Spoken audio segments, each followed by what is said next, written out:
Hi friends, this is Teresa coming to you today with a big lesson that I absolutely love. They just seem to be getting richer and richer and richer to me. So I'm going to jump right in with video 25, Thou preparest a table before me.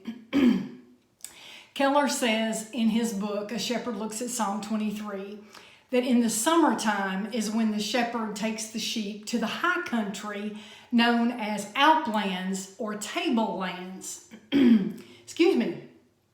Parts of the world refer to them as mesas. Even the Spanish word for mesa is table, and the African word is mesa, which means table.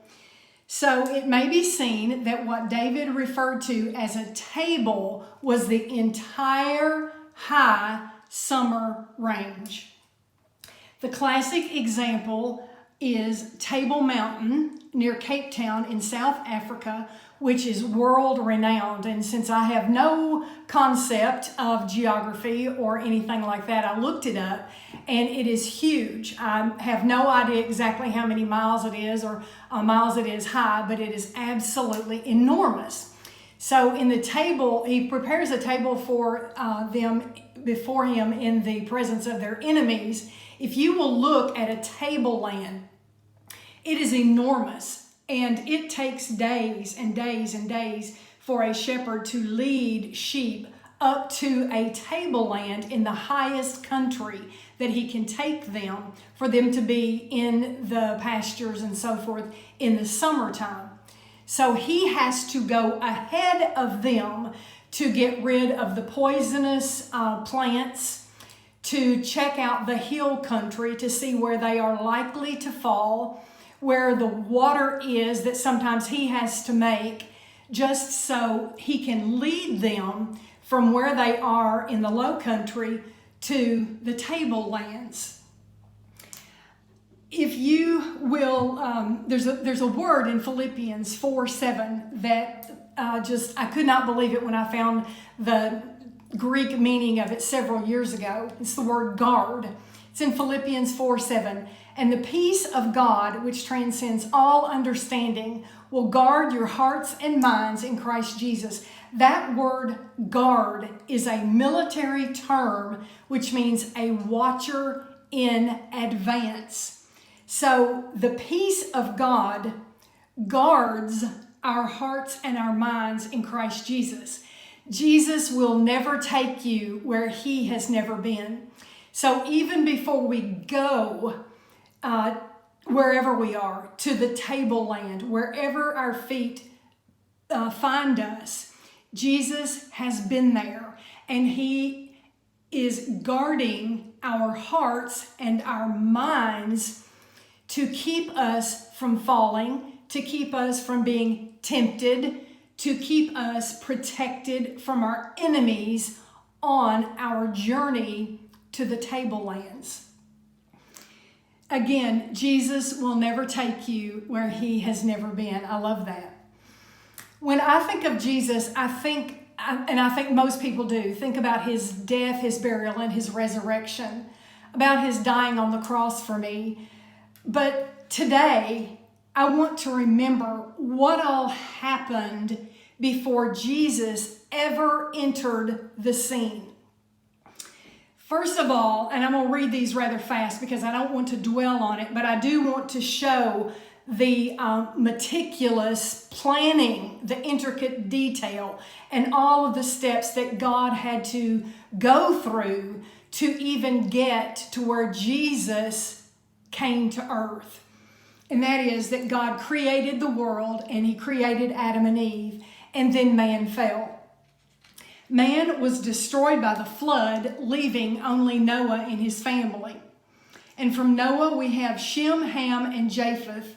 And through Shem comes Abraham, first known as Abram, and then God changed his name to Abraham, who God made a covenant with. And so then we have Moses, who led the Israelites out of Egypt. We have the building of a nation. We have the temple and animal sacrifices and rituals. We have Joshua, who took the place of Moses. We have the judges that come after that. And then from the Judges, we have the Kings. And we have King David and the Psalms that David wrote, which I love because they articulate my happiness, they articulate my frustration, my sorrow. David puts into words things that I cannot possibly grasp or articulate. We had the wisdom of Solomon. We had the faith and the patience of Job. We had the minor prophets and the major prophets like Isaiah and Jeremiah. We have, as I said, the minor prophets who were like Hosea and Joel and Amos and Obadiah and all of those to Malachi, who predicted the coming of Christ. Okay, all that I have just said had to take place before Jesus even became flesh and dwelt among us. I want you to look at a verse in Revelations 13, 7 and 8. This blew me away, and it blows me away even today when I think about it, because it opened up my eyes to God's power and how big He is. It says, "An authority," and this is about the beast in Revelations, "and authority was given it over every tribe and people and language and nation, and all who dwell on earth will worship it, everyone whose name has not been written," now get this, "before the foundation of the world in the book of life of the Lamb who was slain." Who was written before the foundation of the world in the book of life of the Lamb who was slain. Oh my goodness, I could not believe when I found that. Do I believe in predestination? No, I do not. I do not believe that God predetermines God predetermines man's steps. I don't. But I believe that my God, your God hopefully, is omniscient, and He knows everything. He knows the end from the beginning. Does that mean that He predestines it? No, He does not. He gives man freedom to choose, but He also knows what those choices are.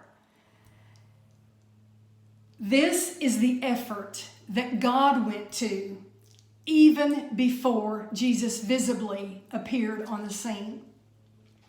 Okay, then who is Jesus to me, who prepares that table before my enemies? He is the one who goes to the Father on my behalf, because God cannot be in the presence of evil. He is the one who took my place on the cross. He is my friend. What a friend I have in Jesus. He is my confidant.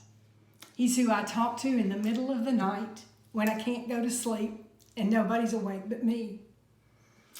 He's who I talk to in my car going down Campbell Lane, who I say my ABC prayer to every time I go down Campbell Lane.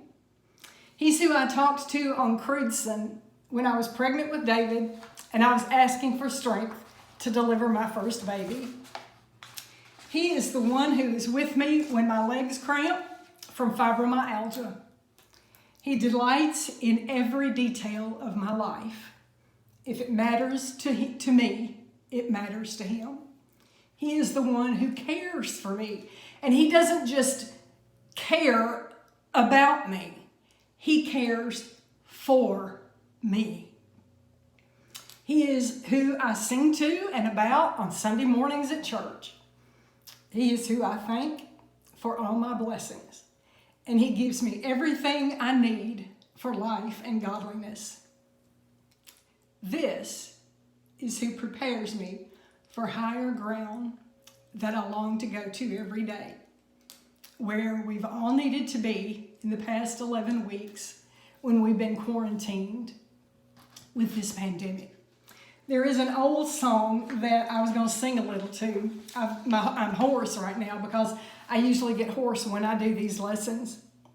But when I first read the word tableland, and I didn't realize what tableland was. And I was thinking about he prepares a table, as in an eating table of 8 chairs and people around it. But he prepares a tableland, a pasture, a plateau, a higher ground for me to go to at the top of the highest peak. And so it brought back to me the old song, Higher Ground.